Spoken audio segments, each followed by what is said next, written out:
কি শোনালো মোরে আজানের ধ্বনি, মর্মে মর্মে সেই সুর বাজিল কি সুমধুর, আকুল হইল প্রাণ নাসিল ধমনী। কাজী নজরুল লিখেছেন।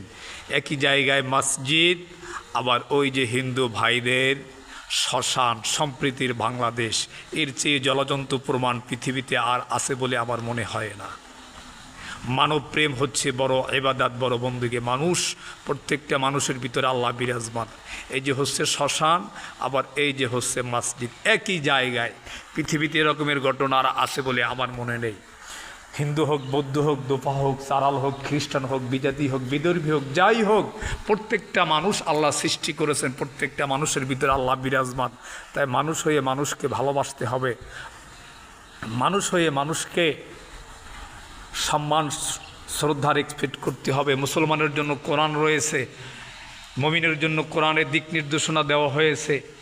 যে যেইভাবে কর্ম করবে, শেষ যাত্রায় সে সেইভাবেই ফল ভোগ করবে।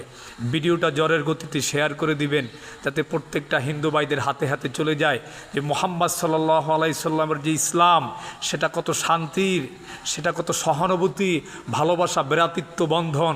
এর চেয়ে আর জলজন্ত প্রমাণ পৃথিবীতে আছে বলে আমার মনে হয় না। খুবই একটি বিরল ঘটনা, বিরল একটি চিত্র। একই জায়গায় মসজিদ এবং শ্মশান, শুধু মাঝখানে একটি দেয়াল, শুধু মাঝখানে একটি দেয়াল। জ্বরের গতিতে আপনারা ভিডিওটা শেয়ার করে দিবেন প্রিয় বন্ধুরা, যাতে প্রত্যেকটা হিন্দু ভাইদের হাতে হাতে চলে যায়। আমরা ধর্ম নিয়ে রেষারেষি, ধর্ম নিয়ে তর্ক বিতর্ক না করে যার ধর্ম সে পালন করি, যার ধর্ম সে পালন করি। প্রত্যেকটা ধর্মাবলম্বী মানুষদেরকে আমরা সবাই স্থান থেকে সম্মান এক্সপেক্ট করি। ধন্যবাদ সবাইকে।